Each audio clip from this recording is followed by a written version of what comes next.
Hey Jasmine fans, welcome to Season 3 of the Global Battle Association. Week 1 this week is all about the interconference matchups, pairing same-seeded teams together. And this time we are, as the 2 seed in the Silver Division, we get the honor of going up against the Blue Division 2 seed, which is that team that nobody really wants to face, the super scary Rain Team Toronto Maple Leafeons, coached by longtime DPX buddy Cote. So I was one of the few people, I think, who actually was looking forward to this game. That might be because I'm one of, I think, 2 teams, the other being the Rampardos, who Cote doesn't play, who actually has 2 grass types. And if you look at his roster, grass types are pretty good against most of them, so of course I am going to be bringing both of mine. But let's go ahead and take a look at his team that he's bringing, which is Mega Swampert, Politoed, Kingdra, Kabutops. That's kind of just the typical rain core that I expect will get brought most weeks. As well as Gothitelle, which I wasn't sure if it would come out or not, but I do have a chancey, so, you know, always a decent pick. At least I do have 2 grass types, so he can't trap and kill both of them. And then Amoonguss, which I was pretty sure he would bring, just because I'm going to have a tough time killing it, unless I bring a certain guy, which I am going to have to bring. Not appearing, we have Forretress, Manaphy, who I was afraid of, Krookodile, Tornadus, Incarnate, and Quagsire. So, going into what I have here, we got Die, the Dawn fan, which is going order of contract lengths, which is based on Xerxes' old Thampy, which was named Pi. So I just, I think the acronym works a little bit better this way, actually. Just kind of the same idea. Pi was Thampy, Ice Shard, Endeavor, kind of like the Fear Rattata, except it was immune to Sandstorm, and now it has Focus Sash built in, which is quite nice. So that's just going to be there purely for, uh-oh, I'm getting swept. Let me not get swept. With Sturdy, and then either Ice Shard Endeavor, or Endeavor Ice Shard rather, or Seed Bomb, which is super effective to half the guys that are on this team, and I think is half of his roster in general. Next up we got Zapdos coming in, went through Heart Gold, got a new Zapdos, Timid, bringing Thunder this week, because this is probably the only week I'll get a chance to run Thunder, as well as HP Grass. I believe I also threw Air Cutter on there because I wanted to be able to at least stay in on Amoonguss and threaten it. If it's physically defensive, Air Cutter can do a decent amount, and then U-turn over Volt Switch for Switch Initiative. And since I wasn't running Roost, I've decided, hey, what the heck, I'll throw AV on there, just because I think it would be funny and could potentially come in handy. I don't know. Probably the only week I'll run AV Zapdos, but you never know, we'll see. Chansey was also going to get brought this week. I decided to put Healing Wish on it. That was mostly because I wanted to have as much U-turn as possible because of potential Gothitelle. I didn't want to bring Chansey in, and then I'm trapped by Gothitelle, and Chansey does absolutely nothing. Also, because I'm bringing a couple of things that are just more bulky offense than actually have recovery. Healing Wish could help to get those back up to snuff. Bring in Sunny Day, because, you know, that seems like it might be a good idea. And then just Sopwell S-Toss to round off the set. I'm not sure how useful it'll be, but we'll see. In the game, Whimsicott, I kind of expected to be an important player, as it actually outspeeds, if it's not in rain, most of his team. The niche move, I guess, for this week is Encore, which I was hoping to get, you know, like Kingdra locked in. Kingdra uses a Dragon Pulse. Let me make sure it can't use Ice Beam or HP Poison or something like that. Let me just, you know, try to keep it locked on a resisted hit, so I can do something like that. That was the goal, anyway. We'll see how it works out. Outside of that, we have Expert Belt with Stab and U-turn. I didn't want to go Life Orb just because of Amoonguss. You know, anything that I do to Amoonguss, it's going to be pretty much useless, especially with Regenerator, so I didn't want to be taking additional damage from that. I decided to go with Giga Drain. I thought about Energy Ball, but I ended up going with Giga Drain. Decided it would be strong enough, especially with Expert Belt, to kill the stuff. And then Gallade, who I also threw Assault Vest on. I needed Shadow Sneak just for some, you know, again, priority, kind of like Dawn Fan. Gallade does not get Grass Kick, but it does get Grass Slash, which is actually a little bit better of a move, as it doesn't miss, has a high crit ratio. And, you know, once again, half his team is weak to Grass, so let's go with that. Needed Zen Headbutt this week, because Gallade is going to be really the only way I have to really take down the Amoonguss. Just because it's so, yeah, the rest of the stuff I have is not going to be able to do enough damage to it. I need something active and Stab to come close to taking it out, depending on what his EVs are and if I can get hazard damage on there, etc. And then for the last slot, I was debating between Knockoff and Close Combat. Seems kind of silly to run Gallade without Fighting Stab, but this is the GBA, And I figured, well, the only real reason to run close combat would be for something like maybe Krookodile, which I don't even know if that would kill anyway because of Intimidate and whatnot, and I'm not running an attack boosting item, I'm running AV. So I decided to go Knockoff just because that would give me a better way to deal with Gothitelle. Gallade going to be pretty valuable to, you know, like, if I lose Gallade, I probably can't kill Amoonguss with this team, so I can't really afford him being trapped and killed by Gothitelle. So that was why I decided to go with Knockoff. And then for the last one, we got Ferrothorn coming in, and his job is pretty much just going to be to set up spikes. Hopefully the rain will be up, and I won't have to worry too much about his fire weakness. Should be a relatively safe switch in to Amoonguss, as it can dodge Spore. Is super resistant to all of its stab moves, and yeah, I can hopefully just set up spikes, and he hopefully will not have a way to spin them away, which, as you see, he didn't bring Forretress, so probably if we can get spikes set up, that's going to be good. That pretty much covers it for the team preview. Let's go ahead and get into the game now. Alright, pretty sure this is my first actual game I played on Oros, and as you can see, I still have my LP file, Rika. I don't have a permanent Alpha Sapphire or Omega Ruby file established yet, and probably won't for the rest of the season.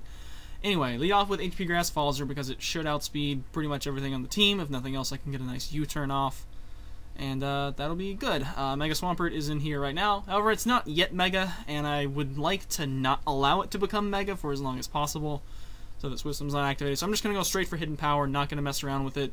Would have, of course, been nice to U-turn out on an Amoonguss, but, you know, I'm going to definitely make that safe play, especially on the first turn, especially also since it only does about 50% or so to Mega Swampert, so I would need to 2-hit KO it with Zapdos.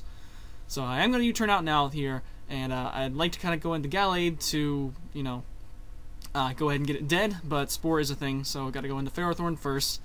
And he does show Hidden Power Fire, which I probably should have expected, for whatever reason did not. And thankfully, though, Ferrothorn is a bulky dude and can take 4 times effective hidden powers and not get 2-hit KO'd by them. Granted, from an Amoonguss, but still, 4x effective hidden powers. So that affords me a chance to set up spikes, which I do. The second layer only adds 4%, so it's not nearly as beneficial, so I'm thinking about maybe going for Knockoff, or maybe even just going into Gallade to try to preserve Ferrothorn to maybe live a hit later. It would be very dicey for him to live a hit at that range, especially with rain boosted stuff and whatnot. But ultimately, I decided to just go ahead and go Knockoff. Over setting up a second layer of spikes, I want to get rid of that black sludge. And also, if I end up to sack him here, which I keep thinking maybe he's going to expect me to switch into something else and thus go for a Spore.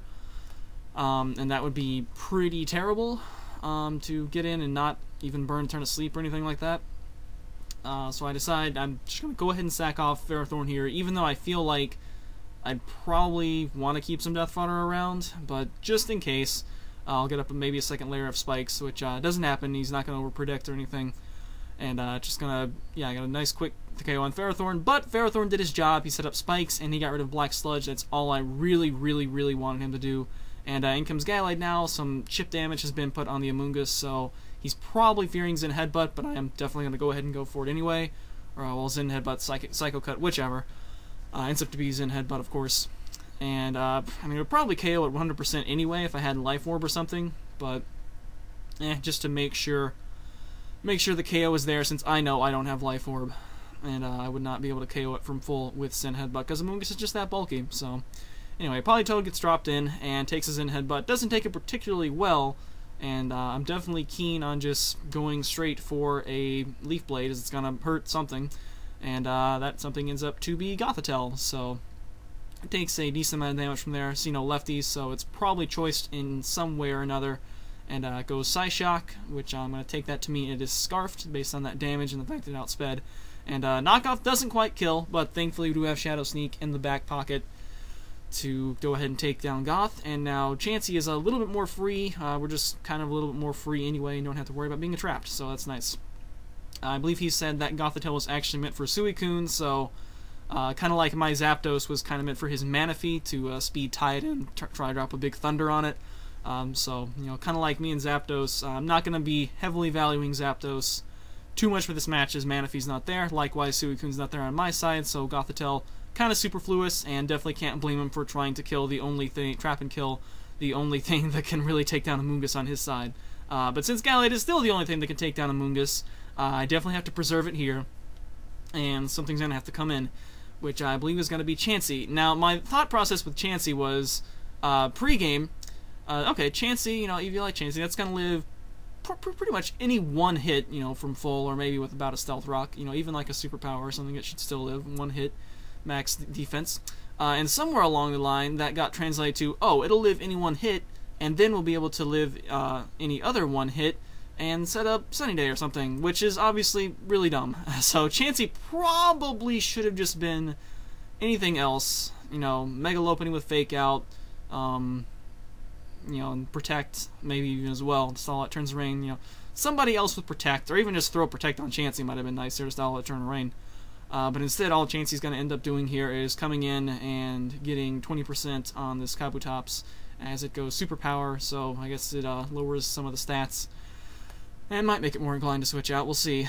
But anyway, since the attack is lowered, that's a good option to bring in Whimsicott, which will resist the rain-boosted Waterfall, and can probably, with it at -1, live a Stone Edge anyway. And we'll see where we go. So yeah, Chansey was probably LVP, and probably should not have been brought at all. So yeah. Anyway, thinking about it for a while, just to make sure this is what we want to do, and I'm going to go ahead and bring in Whimsicott here. And I believe this is where I pull out Encore. And kind of the recurring theme, I think, for this battle was, as cool as a concept as the Encore Whimsicott was, probably would have been better off just without it, because I don't think it was advantageous a single time over the course of the game, due to reasons that you'll see later.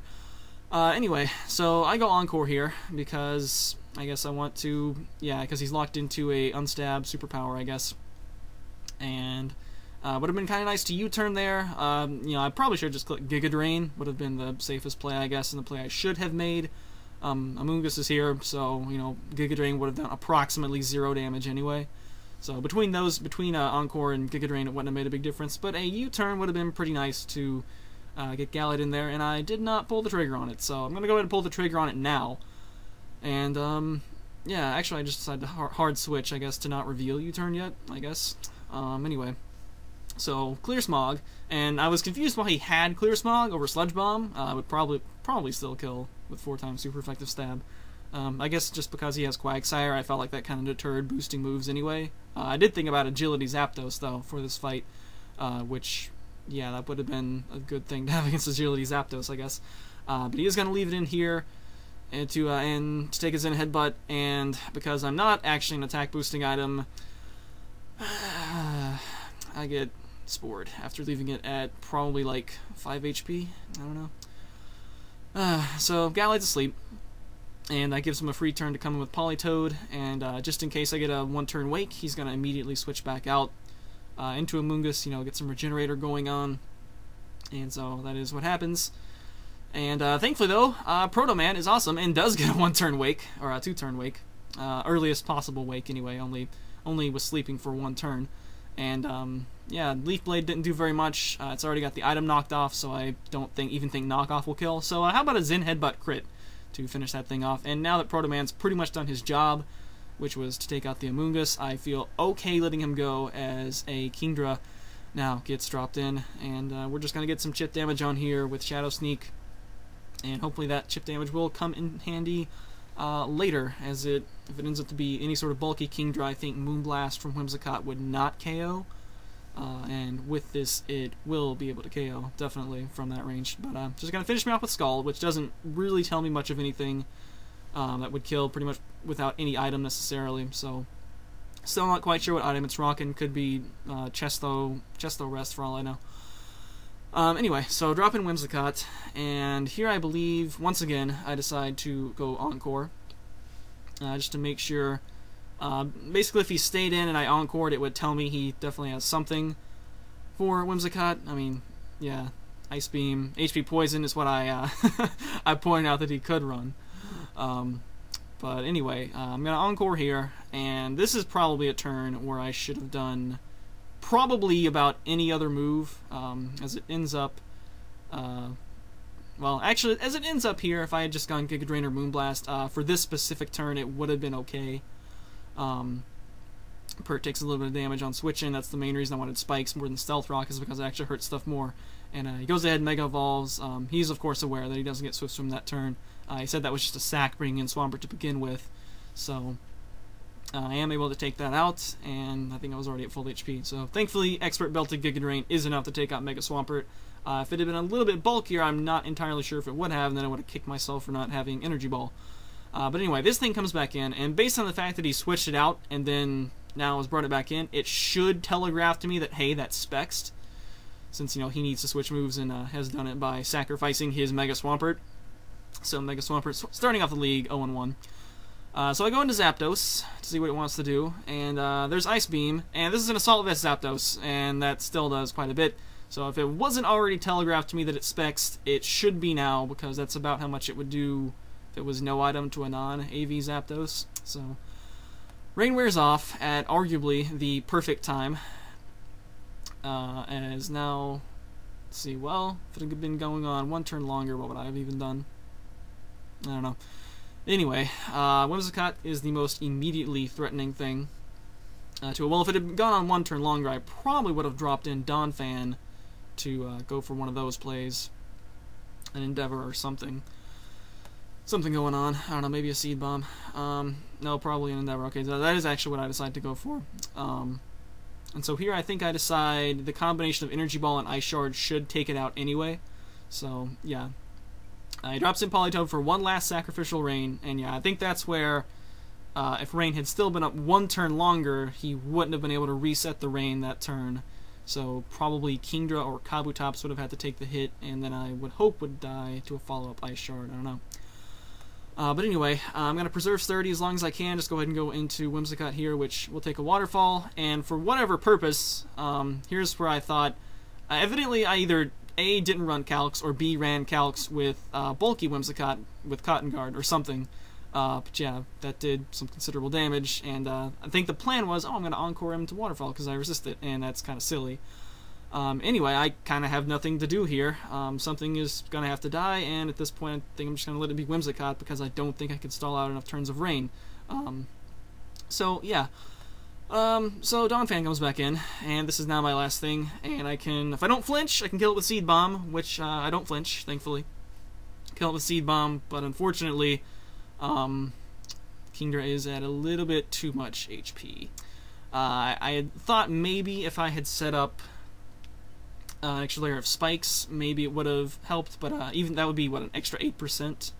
Actually would have been an extra 12% or so, because I do end up to get a crit Ice Shard here, but I think he was still well above 12% right there, so I don't think that actually would have mattered anyway. And yeah, so that's the game. We do lose 1-0.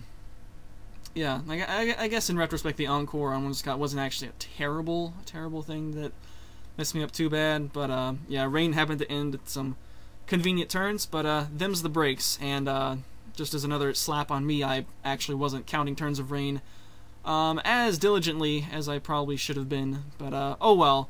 Open the year with a 0-1 loss to probably the guy who has the best chance to go 12-0, so there's a decent chance that this will actually be one of his closer games throughout the year. Anyway, not sure if I want to do MVP like on losses at all, or like just for my team, or just for their team, depending on who won. I guess for the time being anyway, this will probably change as the season goes on and I get back used to posting videos. I'm pretty sure I did opponent MVPs from my perspective for last year, notably with like Tom and Latias and whatnot. But I guess I'll say, at least for this game, MVP was probably Gallade. He was one of only two things that actually did its job, which was to kill Amoonguss, the other being Ferrothorn setting up spikes, which is, you know, considerably less difficult to do. And unfortunately did leave the Amoonguss at that low amount of hit points, was still able to get the KO with a quick Wake, which was definitely convenient. But that certainly affected turns of Rain, and based on, you know, the Rain turns kind of ending at a, you know, favorable times. I don't know. We can go back in theory mod about turns of Rain ending, but kind of pointless to do so, I suppose, as we're not going to play Cote again this season, barring us both making the finals. So anyway, what's done is done, and let's look on into the next week against another team that opened up with a loss, which was Magnitude. Steve Guy, Milwaukee Sawsbucks, League Creator, and yeah, not getting the hacks with Meloetta against a Fluffy Bird, Mega Altaria. So yeah, I picked up a couple of M things in this draft. All of his draft picks are with M, if you count Mega Gallade. So yeah, I dropped some of the dead weight like Malamar and I guess arguably Jellicent. So probably an improved team. Definitely some things we have to prepare for. Not an in-division game, but still an in-conference game. And of course, if you're looking for that wild card spot, then you want to be the best non-division winner. So you know, giving losses to your conference rivals is still definitely really important. But anyway, hope you guys look forward to that one. The mic quality and webcam quality were kind of a little bit down for this one, but you know, trying to shake off the rust. Hopefully I can correct some of those issues for the next week. See you guys then. Later days.